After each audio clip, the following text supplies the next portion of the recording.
Watch me dance, dance the night away. My heart could be burning, but you won't see it on my face. Watch me dance, dance the night away. I'll still keep the party running, I won't get out of place. Lately I've been moving close to the edge, still be looking my best. I stay on the beat, you can count on me, I ain't missing no steps. Cause every romance shakes and it bends, don't give a damn. When the night's here, I don't do tears, baby, no chance. I could dance, I could dance, I could dance. Watch me dance, dance the night away. My heart could be burning, but you won't see it on my face. Watch me dance, dance the night away. I'll still keep the party running, I won't get out of place. When my heart breaks, when my world shakes, I don't play safe, don't you know about me? I could dance, I could dance, I could dance. Even when the tears are flowing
of Iceland supermarkets.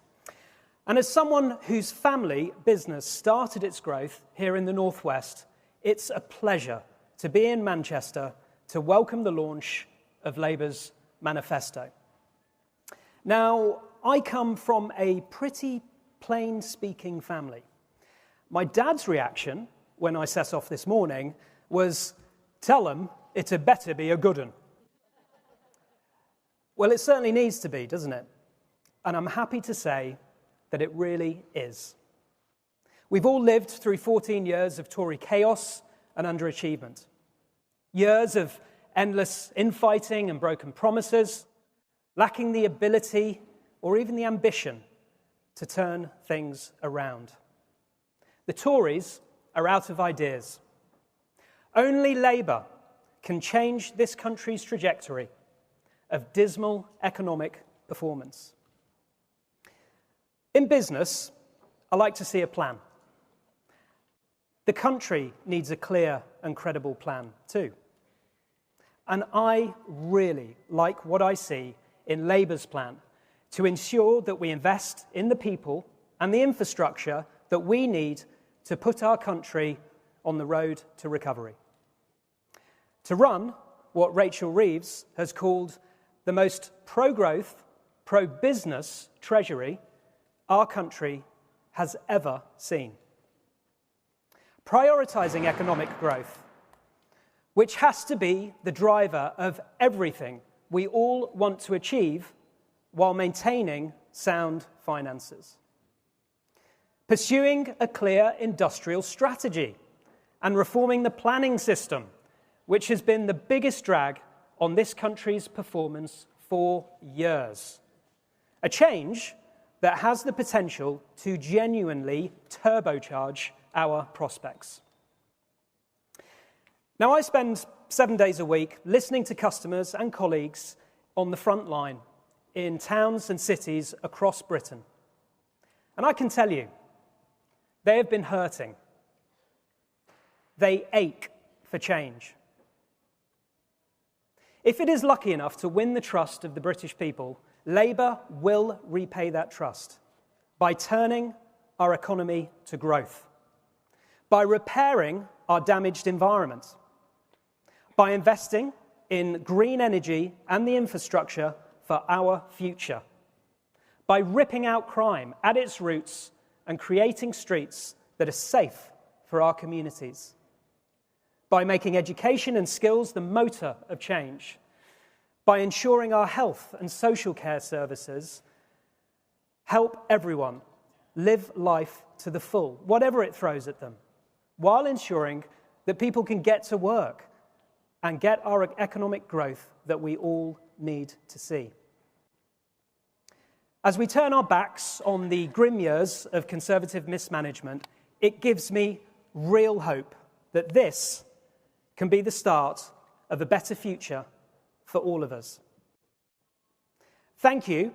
And now I'd like to hand over to Daniel, who's going to tell us his story about why we need a Labour government.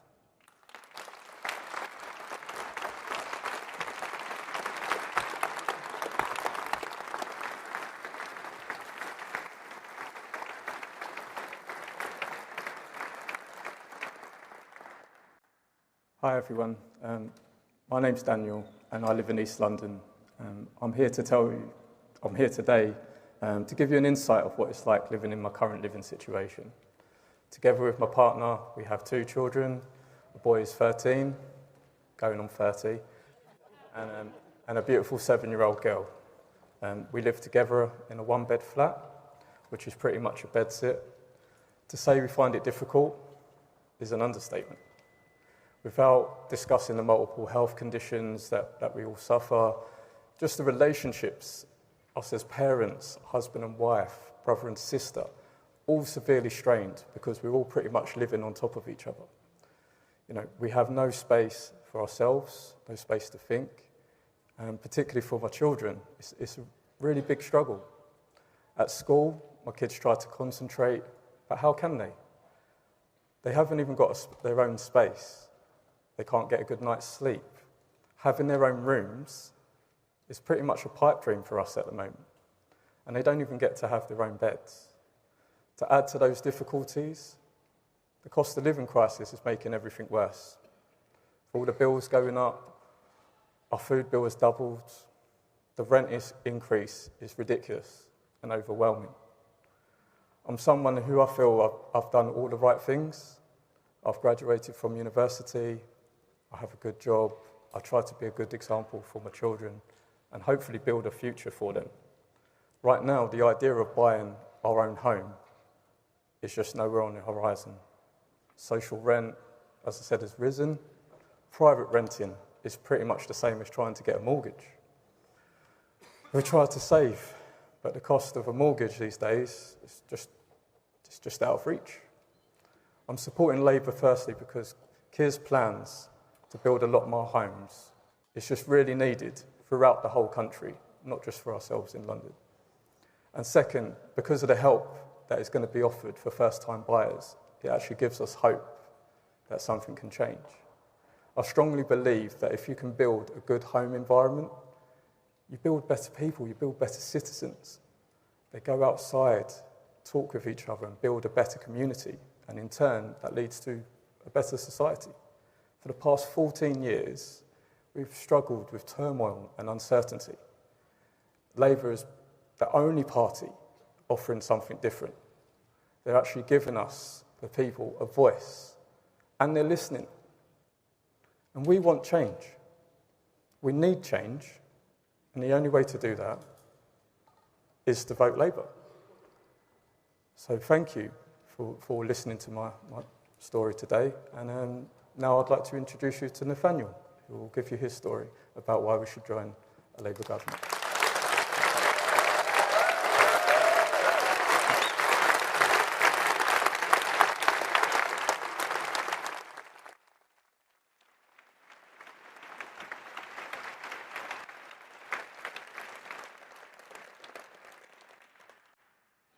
My name is Nathaniel Dye, and I am a 38-year-old music teacher. I love my job and should be looking, and I'll do well to live another 3 years, let alone 30. When I was first diagnosed in October 2022, it looked like I might be able to survive the bowel cancer that had only spread to my liver and be cancer-free after surgery.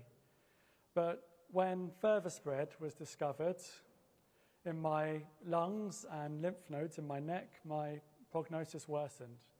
And no matter how much grueling treatment I volunteered to put myself through, one thing is certain: this cancer will kill me, and it will grow back, and one day, too soon, end my life.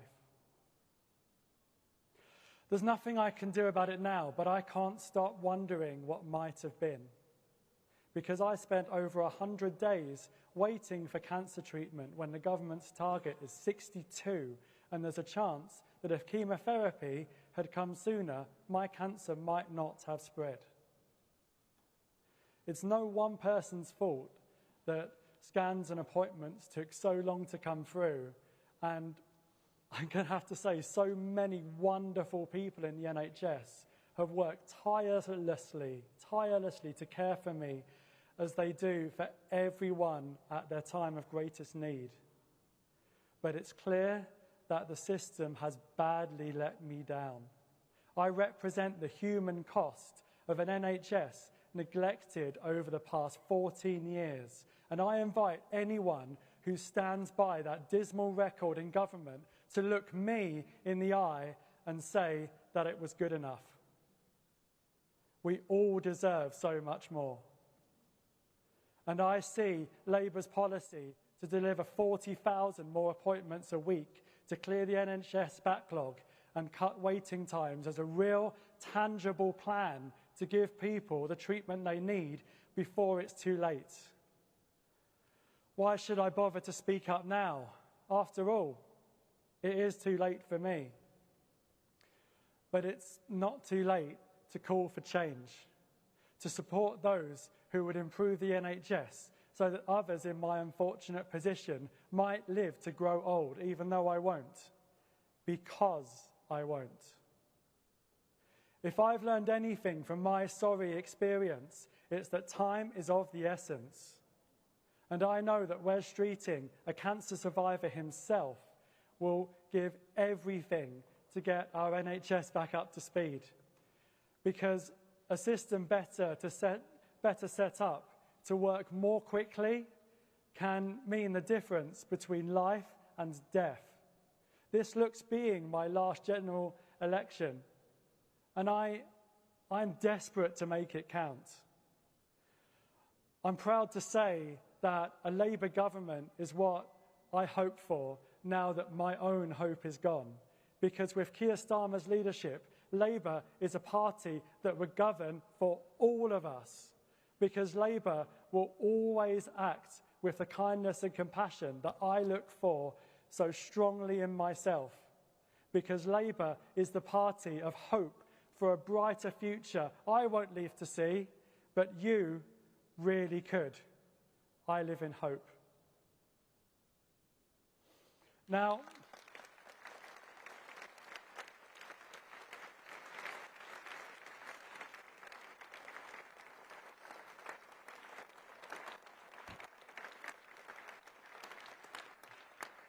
I would like to introduce Holly, who will tell us her story about being a first-time voter.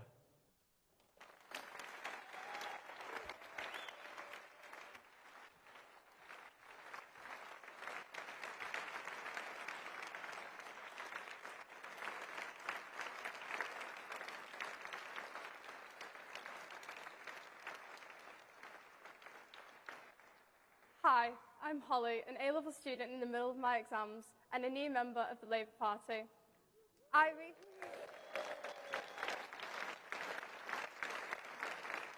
recently turned 18, so this election was the first time I get to have my vote in the election, and I'm excited to vote for Labour on July 4th. Politics is something I think affects every aspect of our lives, and this election will determine our lives more than ever before. With the COVID pandemic, it feels as if young people have often been forgotten and left behind, especially when we lost years of schooling and social interaction, which arguably caused long-lasting effects, such as the A-level algorithm affecting what universities we could attend. At the same time, they had Downing Street parties, something that was hard for many to learn, but especially for a generation that sacrificed so much of our youth. For me and many young people, Keir Starmer's Labour Party symbolises a better future and greater equality and prosperity for all of us. For me particularly, Labour symbolises gender equality, something I firmly believe in, and the women at the heart of the Labour Party give me and the next generation something to look towards and represent the progress society is making. Wouldn't it be great to see Rachel Reeves as the first female Chancellor?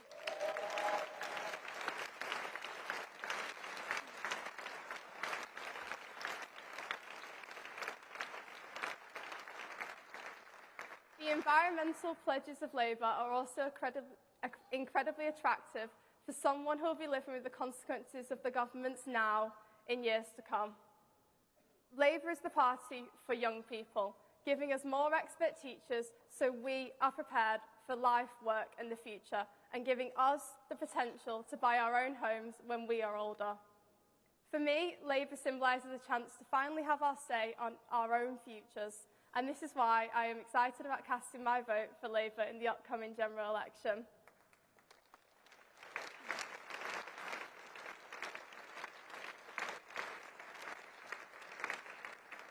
Before we hear from the leader of the Labour Party, Keir Starmer, I'm going to hand over to a video showing what he's been up to in the last few weeks.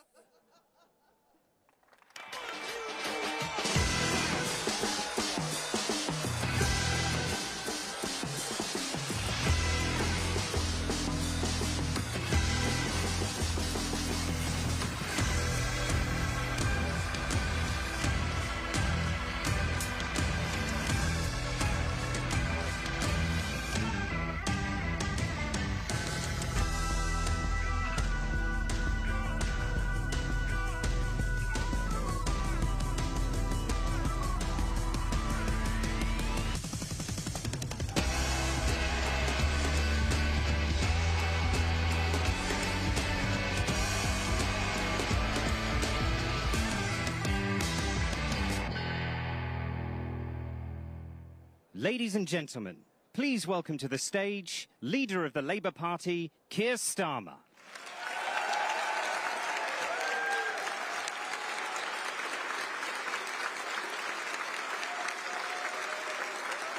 Thank you. Thank you very much. Thank you.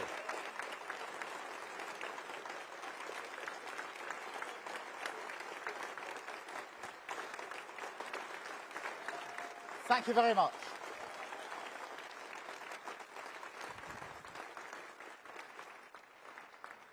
Thank you, Ange, for your introduction, for everything that you're doing. I think I'm taking your bus this afternoon. Thank you, Richard, for your words. Thank you, Daniel, for reminding us why we're doing what we're doing. Nathaniel, I've heard your story before, but every single time it gets to me, and I'm sure gets to every single person that listens to what you say. And I'm humbled by your determination to make sure that things are better for those in the next generation. And Holly, that was fantastic. That was really, Holly is 18 years old. Anybody who stood on a stage like this knows how hard it is for all of us to stand up here. That's the first time Holly's done anything like this in her life. Fantastic, Holly.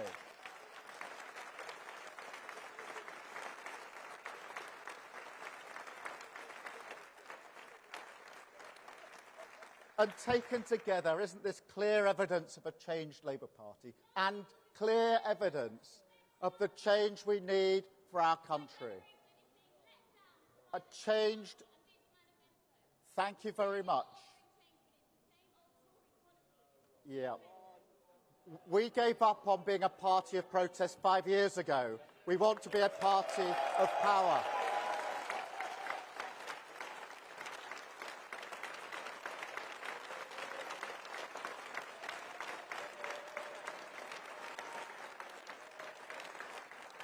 And that's not in the script, but that is part of the change. And Holly, can I also say at the start of this that this party respects and will never forget the contribution that your generation made during the pandemic. Thank you so much.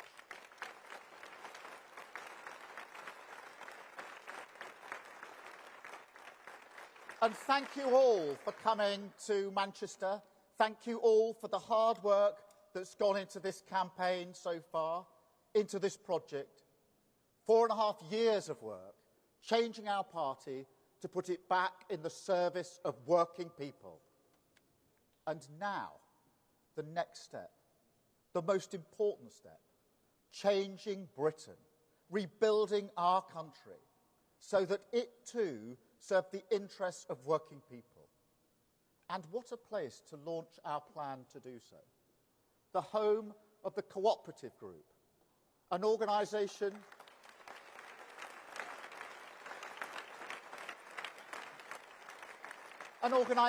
that has long believed, as we do, that the pursuit of social justice and economic growth must go hand in hand. A day where I am proud, in this place, in this city, to launch Labour's general election manifesto, a manifesto for wealth creation, a plan to change Britain.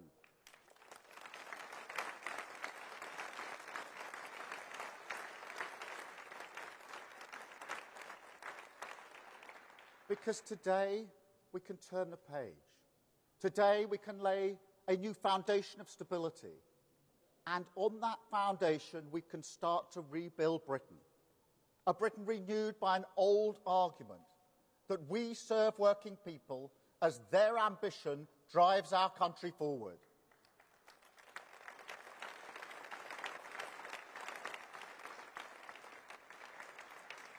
Because there is so much potential in this country, so much possibility if we stand together as 4 nations and back the ambition people have for their family and their community. I see it everywhere I go. Potential held back. I spoke to Will, he's a fireman in Milton Keynes. He works really hard. What he wants, his dream, is to own his own home, a roof over his head that he can call his own. As well as a firefighter, he's got 2 other jobs, but he can't afford a mortgage. His dream will not be realised. It's the price he's paying. I went to Alderhay Hospital, not far from here. It is a brilliant children's hospital, absolutely brilliant. And the day I went in, I went to the ward where they were doing operations on 0 to 2-year-old children, heart operations. It's incredible to just see what they do, the courage of the individuals in there. Heart surgery, the brilliance of the NHS staff. I found that totally humbling, completely uplifting, until I found out that at Alderhay Hospital, the commonest cause for admissions for operations for 6 to 10-year-olds is children going there to have their teeth taken out because they are decaying. That is the price that they are paying. So just imagine if instead a Labour government gives Will and Daniel the affordable homes that they need. Imagine if instead a Labour government tackles the rot of tooth decay. Imagine what those nurses and doctors could do with a Labour government on their side.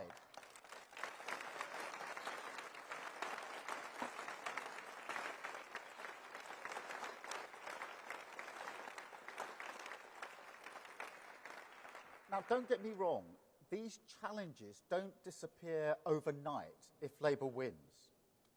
We don't have a magic wand. But what we do have, what this manifesto represents, is a credible long-term plan, a plan built on stable foundations with clear first steps, tough spending rules that will keep taxes and inflation low, NHS waiting times cut with 40,000 extra appointments every week, a border security command to smash the criminal smuggling gangs, Great British Energy to cut bills in your home for good, more police in your town, cracking down on antisocial behaviour, and 6,500 new teachers in your school, giving your children the start in life that they deserve.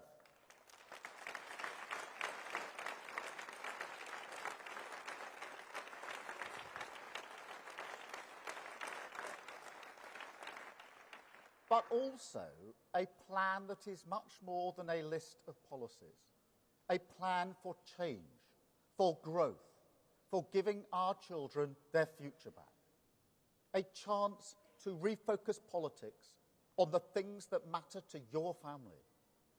The era of sticking plaster politics, the chaos and division replaced by a government back in the service of you and your family.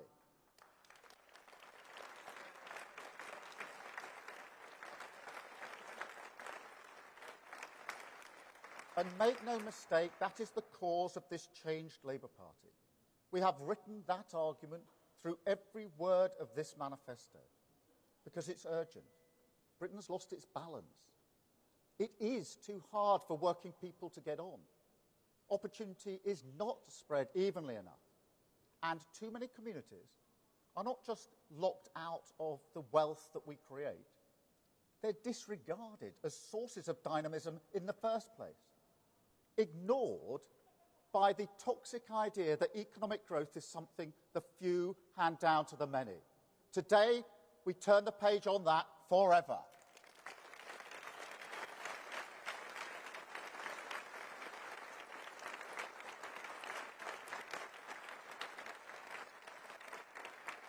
Because that idea is part of the story of the past 14 years, part of everything they put you through. When they trashed the pound to give tax cuts to the richest 1%, when they decimated your public services because of a mess made by banks, when they failed to invest in clean British energy, so we were exposed when Putin invaded Ukraine. That idea was there. A Tory inability to face the future, rather than change, reform and strengthen government so that it can intervene in partnership with business, to give you and your family stability in this insecure world. And it doesn't matter how many new policies the Tories throw at the wall, hoping that some of them will stick. None of them face up to the reality of this future. But mark my words, This change Labour Party will. We have a plan in this manifesto, a total change of direction, laser focused on our cause, stability, growth, investment and reform, a government back in the service of your family, ready to change Britain.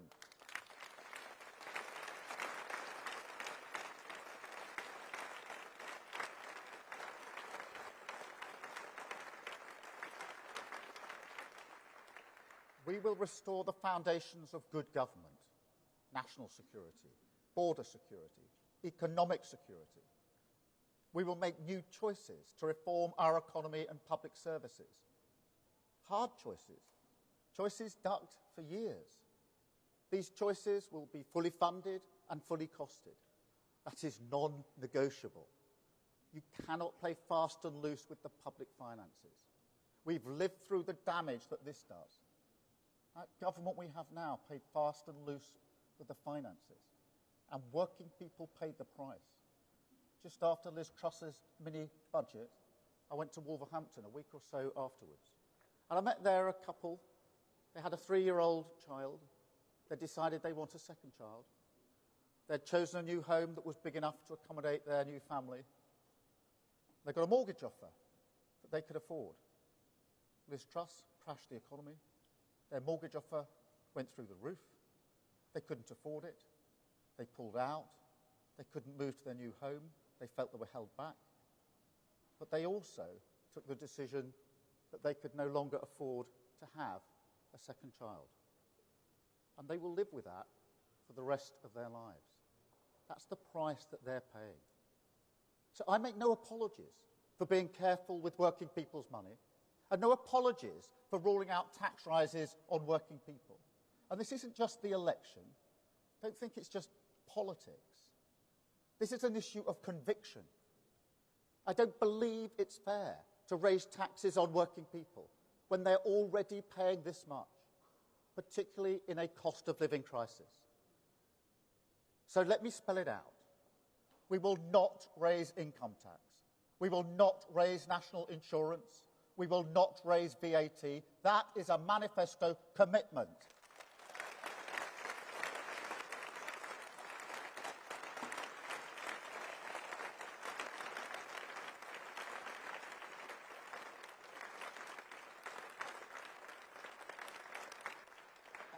And another thing, because there may be some people here today who say, where's the surprise? Where's the rabbit out of the hat? To which I say, if you want politics as pantomime, I hear Clapton is nice this time of year.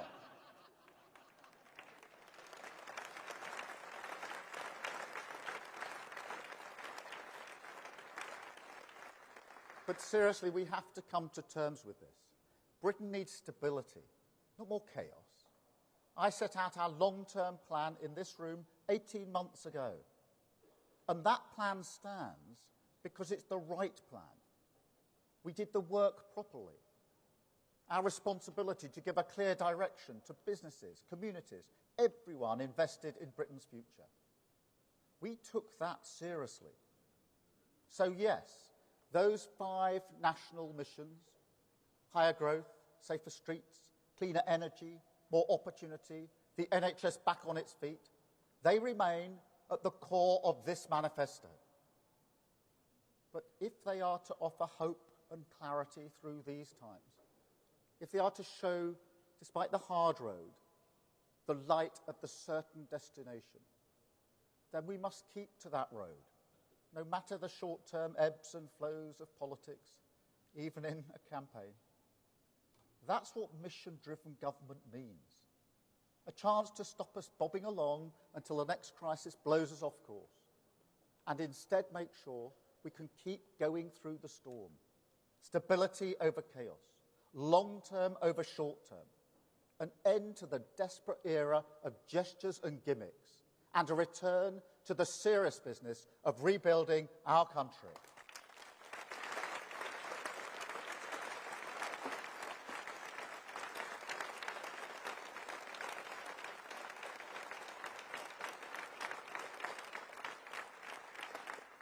And on that foundation of stability, we start to rebuild. A rebuilding that must begin, first and foremost, with new choices on economic growth. That is the mandate we seek from Britain at this election, a mandate for economic growth. Because the way we create wealth in this country is broken. It leaves far too many people feeling insecure. People who are working hard and doing the right thing. So we will reform it. And we will keep on reforming it until it delivers for them. Wealth creation is our number one priority. Growth is our core business, the only route to improving the prosperity of our country and the living standards of working people. And that's why we made it our first national mission in government. But we must change our approach so it comes from every community, not just shared with every community. Redistribution can't be a one-word plan for our poorest towns and regions. No, we need to give them the tools they need, back their pride and potential, growth for every community, growth from every community. That is the path to national renewal. And now, some people say that how you grow the economy is not a central question, that it's not about how you create wealth, but how you tax it, how you spend it, how you slice the cake. That's all that matters. So let me be crystal clear. This manifesto is a total rejection of that argument.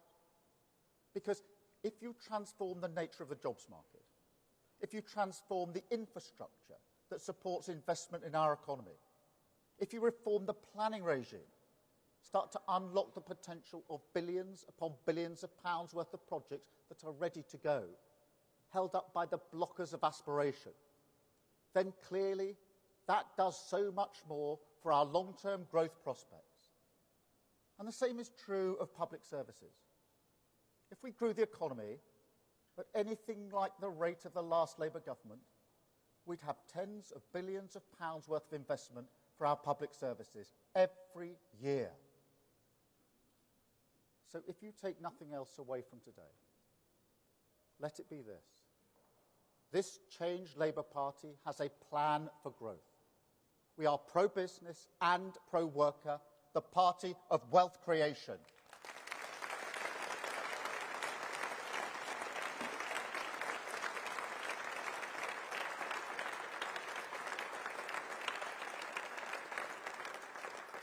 We will reform the planning rules, a choice ignored for 14 years, and build the homes and infrastructure you need.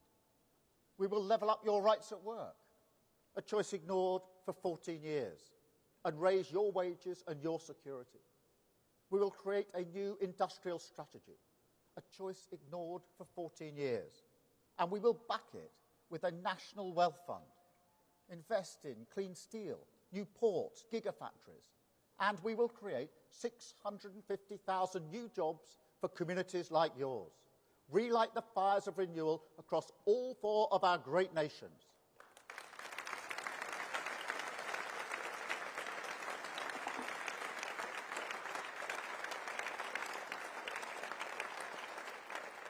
You can choose a different path. You have the power. You can choose to take back control from Westminster. More democracy for your community. New powers over transport, skills, employment. Unlock the pride and potential in every community. That is a different choice you can make.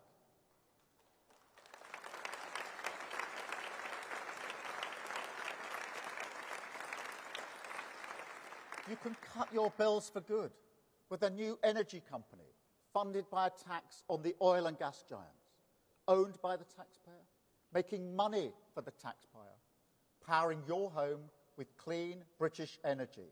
That is a different choice you can make.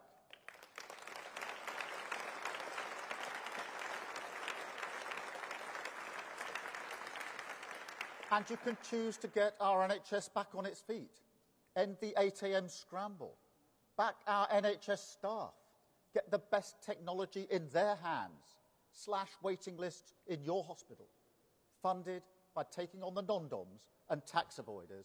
That is a different choice you can make.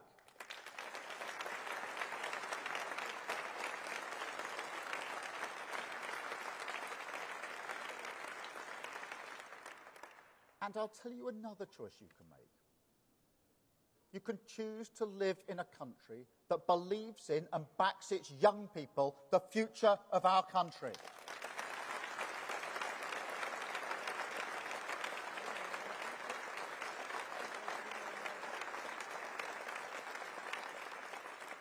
I am fed up of politicians lecturing young people about their responsibility to our nation, when those politicians fail in their responsibility to the future.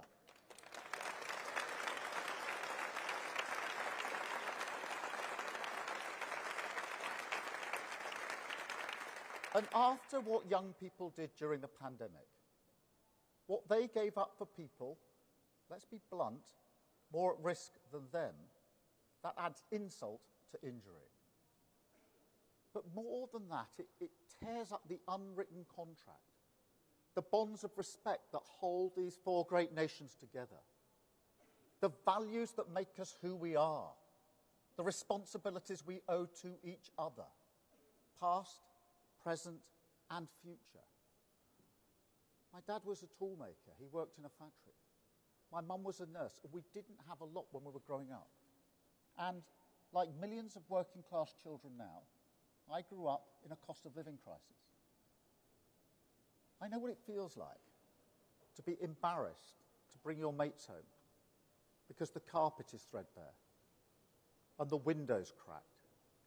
I was actually responsible for that because I didn't put the football through it. But we didn't have the money to fix it. Or to be honest, the time and the energy. Economic insecurity drains you of that as well. But look, what always comforted my parents was the idea that in the end, Britain would give their children a fair chance. The old saying, the story we still tell our children, work hard and you can achieve anything.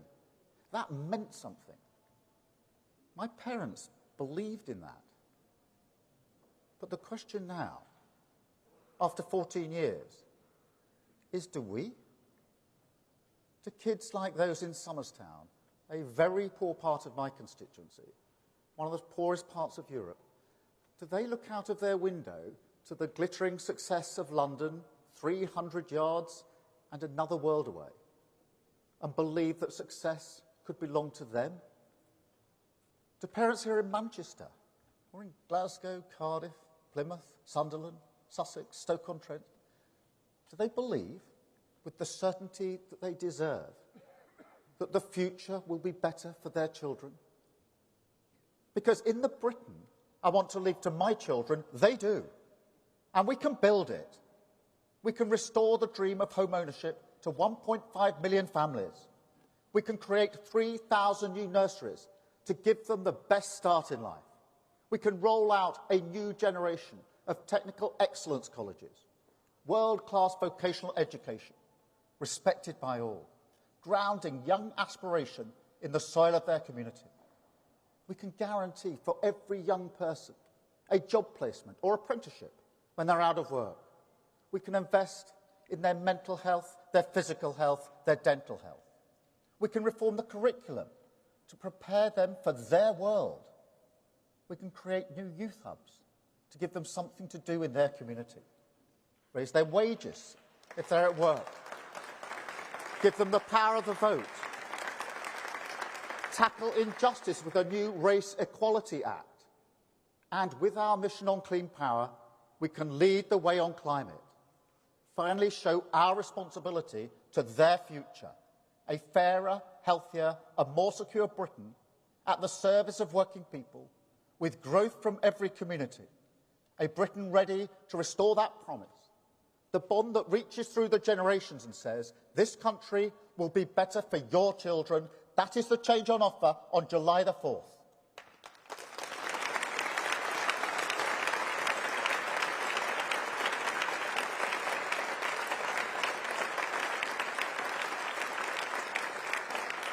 That is our plan, and I invite you all to join our mission to stop the chaos, turn the page, and start to rebuild our country. Thank you so much. Thank you.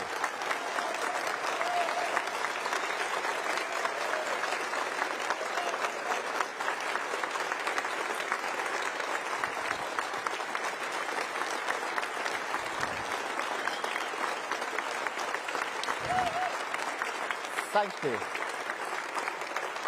Thank you, Helen. Thank you.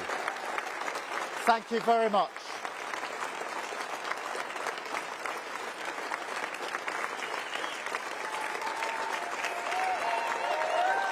Thank you.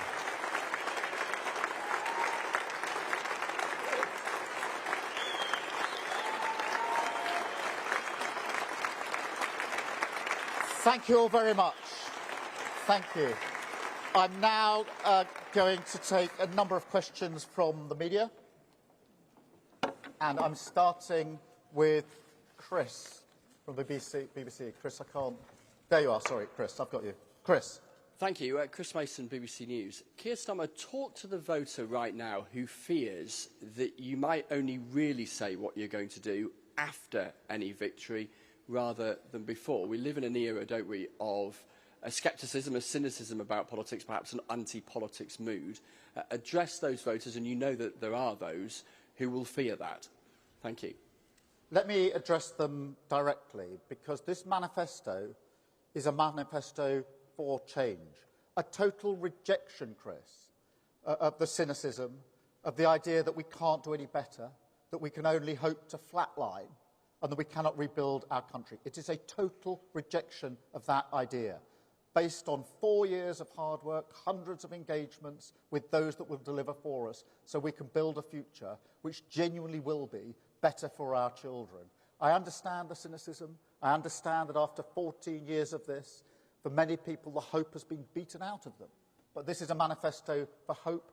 It is a plan for growth, a plan for change, a plan for wealth creation. I will never accept the defeatism that says we can't do better than this. We can, we will, and with a Labour government, we'll get the opportunity to rebuild our country.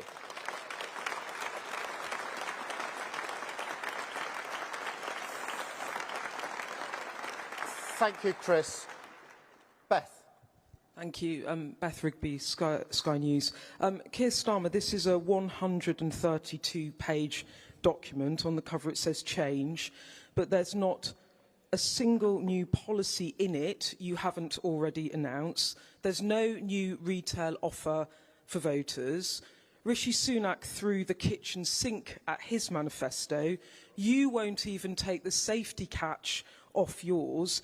Is this a Captain Caution manifesto designed to protect your poll lead? Thank you. No. It is a serious plan for the future of our country. And every single policy in this document, policy after policy after policy, has been carefully thought through and tested to ensure that we can deliver it. I am not going to do what Rishi Sunak did, which is to offer things that he can't deliver because they're unfunded. People have had too much of that. They're fed up with that. This is a serious plan, carefully thought through. It's not about rabbits out the hat. It's not about pantomime. We've had that. I'm running as a candidate to be Prime Minister, not a candidate to run the circus. Thank you very much, Beth.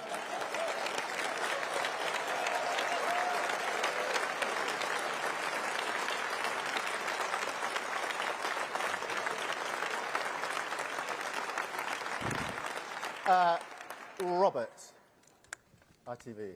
Robert. Sir Keir Starmer, you say you want people to trust you, you want to restore stability to the UK. But it is surely the opposite of that to make the bogus claim that you can get growth up sufficiently by next year to prevent significant cuts to public services. How are you going to avoid a return to austerity? We are not going to return to austerity. I ran a public service for 5 years, the Crown Prosecution Service. I lived through austerity. I'm never going to allow a Labour government to do that to our public services. Never.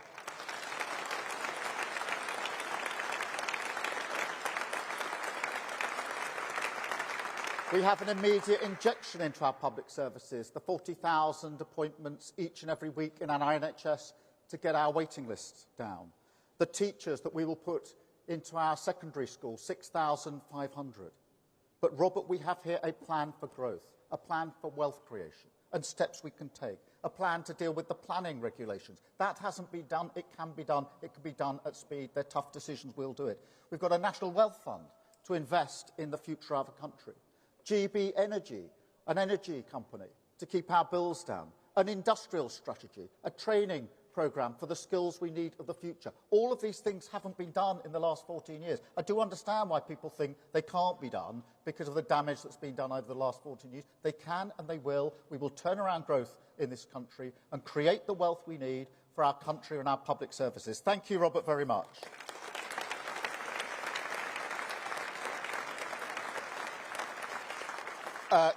Chris at GB News. Chris Hope, GB News. Keir Starmer, you're so far ahead in the polls. Should we prepare for a one-party socialist state, as the Tories say? And is that a good thing? And also, just quickly, you want to reduce net migration. What on earth does that mean? Is that below 100,000 a year? Look, Chris, let's reject the cynicism of the Tory campaign. All they want to do in a general election is to suppress the vote. I know that not a single vote has been cast in this election. Polls don't predict the future, and every single vote has to be earned. And we will earn it with our plan for growth, our plan for creation of wealth in the future. So that is our plan. And yes, I do want a mandate to be able to put this plan into action. I do want people to vote Labour to give us the mandate that we need. I want people to vote for a Labour candidate in their constituency so that Labour MP can sit on the government benches delivering this manifesto for them and their constituents. Yes, I want that mandate.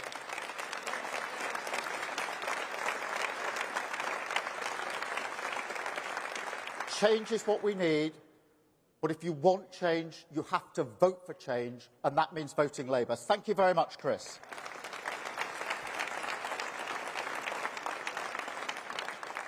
Natasha, LBC. Oh, Chris, I didn't do your second half of the question. I'll come back to it when I've dealt with Natasha. Hi, Natasha Clark from LBC. It's 3 weeks today until polling day. The Tories are warning of a Labour supermajority. How confident are you feeling right now? Are you feeling like the campaign's going well? And are you worried that maybe a Labour win for you might just be off the back of people voting for you because they hate the Tories so much? Thank you. No. We've had plenty of examples when people don't like the Tories and they're a real mess. But Labour hasn't been in a position to win.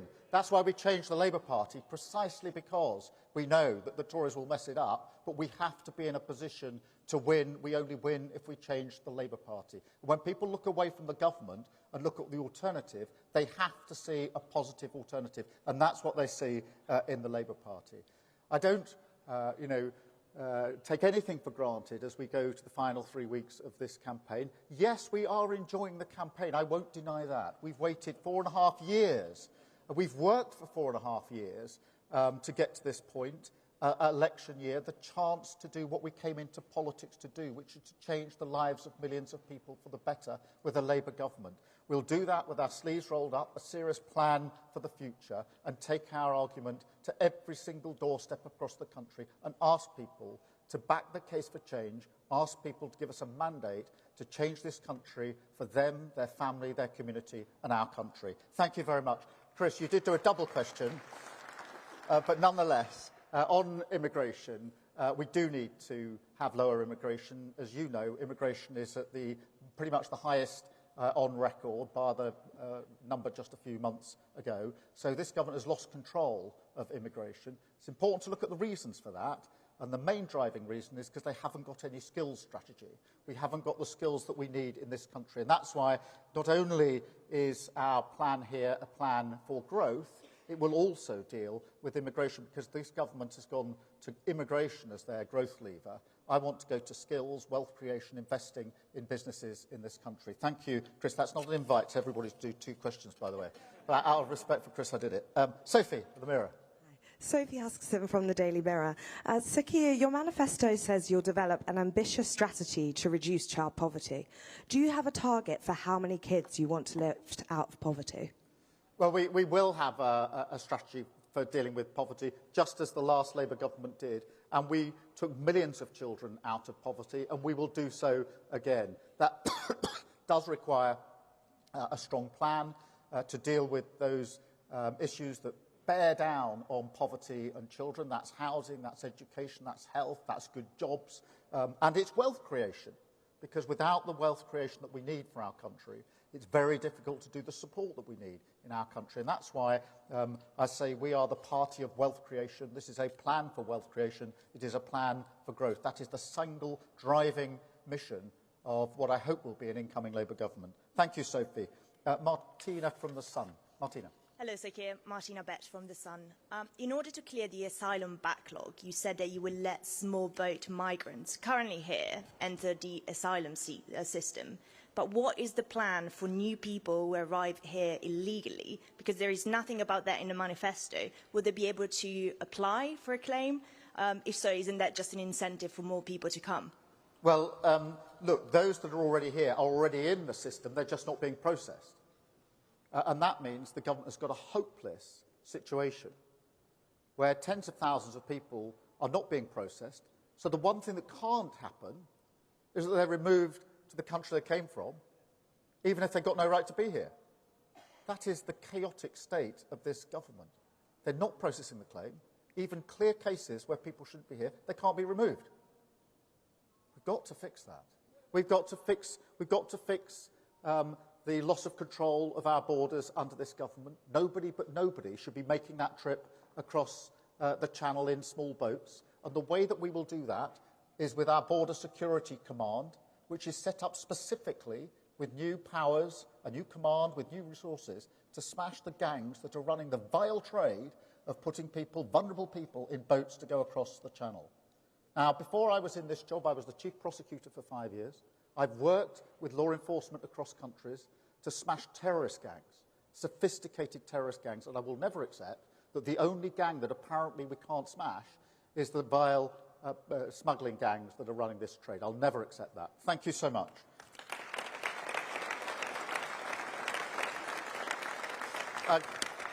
Chris from The Times. Chris Smythe from The Times. You've made it very clear that you're not putting up taxes on working people. You've left other taxes on the table, and you've also said there'll be no return to austerity. You're putting a lot of emphasis on growth, but you know, as you said, there is no magic wand. There is a chance that your growth plans don't happen as quickly as you want. So people want to know, what is your instinct in that situation if the sums don't add up?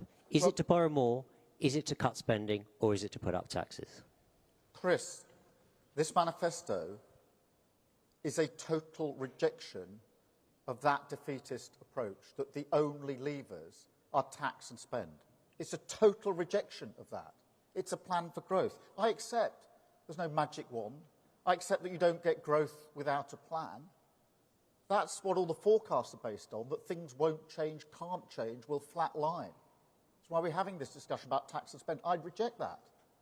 That's why this is a plan for growth, a carefully thought through plan for growth. Hundreds and hundreds of conversation engagements with businesses, with communities, with local representatives and leaders about the change that we can bring about. And some of it is obvious stuff, it's common sense stuff.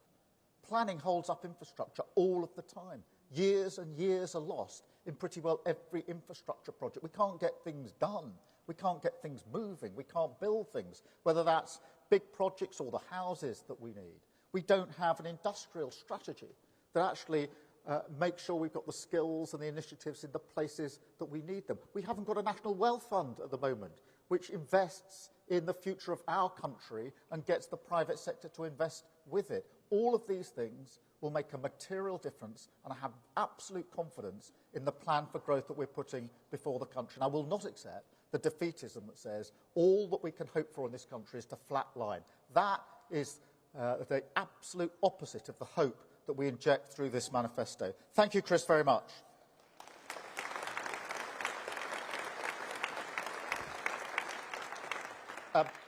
Ben, Telegraph. Thank you, Ben Riley-Smith, The Telegraph. Keir Starmer, your rhetoric suggests you want taxes coming down, but this manifesto explicitly has taxes going up, I think in the costings pages by about 7 to 8 billion. So can you just be crystal clear, you're going into the election with a platform of tax rises? The tax rises we've set out in the manifesto were there's no surprises, Ben, this morning, as you will see. You'll have gone through the document quickly. You'll go through it, no doubt, at length later on. There are no taxes, no tax rises that we haven't already announced.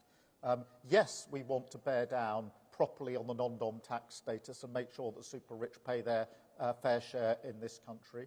Yes, we want the oil and gas companies to pay fair tax on the massive profits that they're making.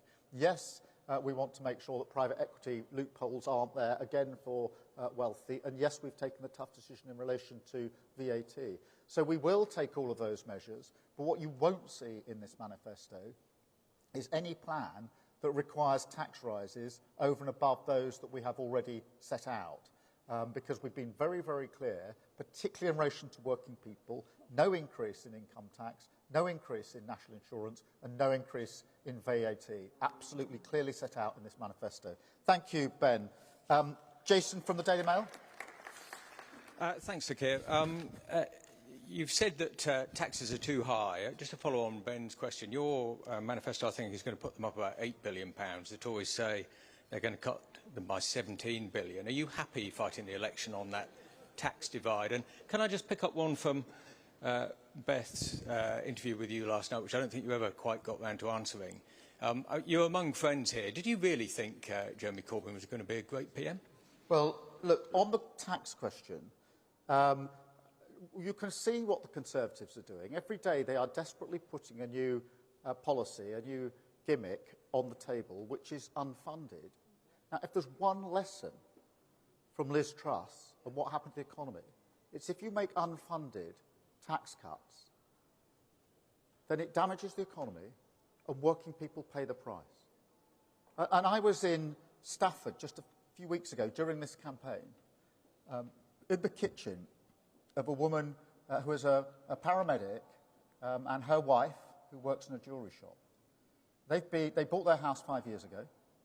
They were on a fixed-rate mortgage. They've got 2 kids. That has come to an end after 5 years. They've hunted around, but the best mortgage they can get is one that's hundreds of pounds more, and they can't afford it, and they're going to have to move. That is the price you pay for unfunded tax cuts. And Rishi Sunak, if there's one thing that he was supposed to do, it was to provide the stability after Liz Truss, and here he is repeating it. And it'll be working people who pay the price for that.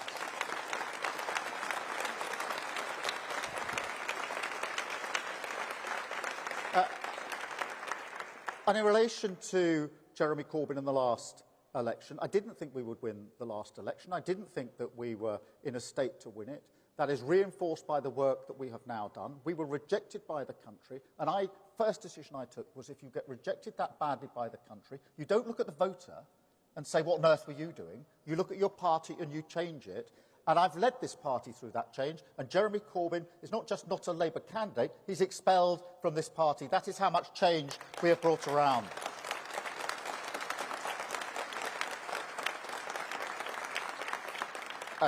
Kitty at the Eye.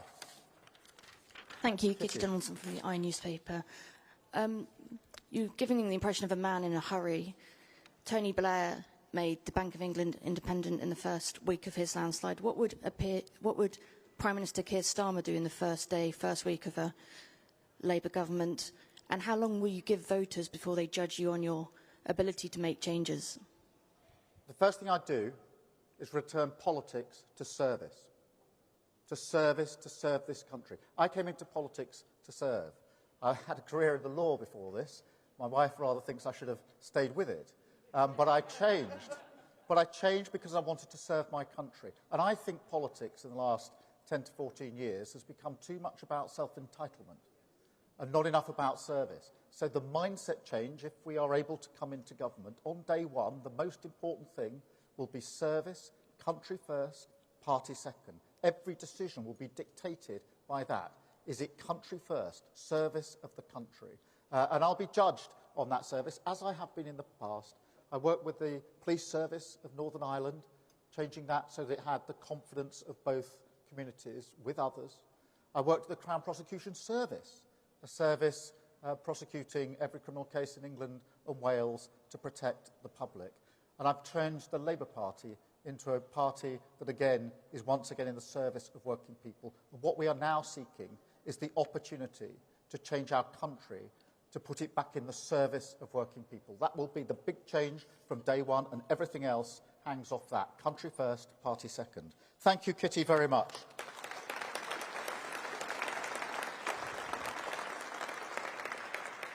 Pippa from The Guardian. Pippa. Pippa Crerar from The Guardian. We all know that voters' trust and confidence in British politics has never been lower. There's been numerous political scandals over the years that have played a big role in that.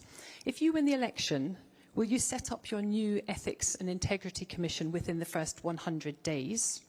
And are you watering down your ban on ex-ministers lobbying the government from 5 years? Rishi Sunak has struggled to lead a government of integrity, professionalism and accountability at every level. But can you do any better? Yes, and I'm determined that we will do better. Because I've been in public service all my life. I've been held to high standards all my life. I've led from the front all of my life. And yes, we will get on with changing the codes and the ethics codes and the guidance that is in place straight away in government. But I know that nobody will believe it's changed until they see the action that follows. You do need strong codes. You do need good commissioners. But you need to take action. And you need to take action when people breach those codes. And that's what we will do. Just as I knew when we were changing the Labour Party, I said on day one I would rip out anti-Semitism by the roots. I knew I'd be judged not by what I said on day one, but what I did on day 2, 3, 4, 5 and 6, and on and on and on. And so it will be the same in government. We are going to turn this around to put politics back in the service of working people. We'll be judged by the actions that we take, as well as the promises that we make. Thank you, Pippa, very, very much. Jim from the FT.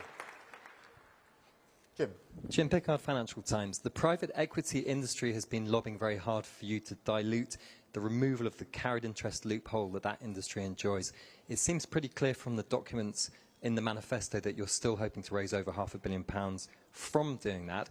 Is it your guarantee that the amount they pay in tax will go up from 28p in the pound to 45%, or is there still some wriggle room in that policy? Thank you. Jim, we are absolutely determined to change the rules, to close this loophole, and the money that is set out in the schedule at the back of the manifesto tells you how much yield there will be from that. So that's the plan, that's how we'll carry it out.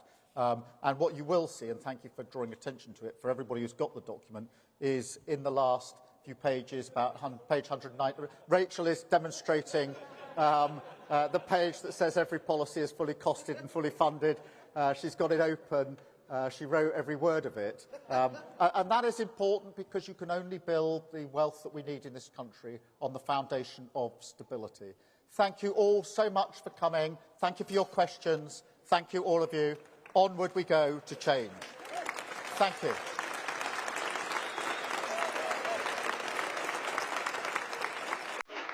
Thank you. Thank you very much.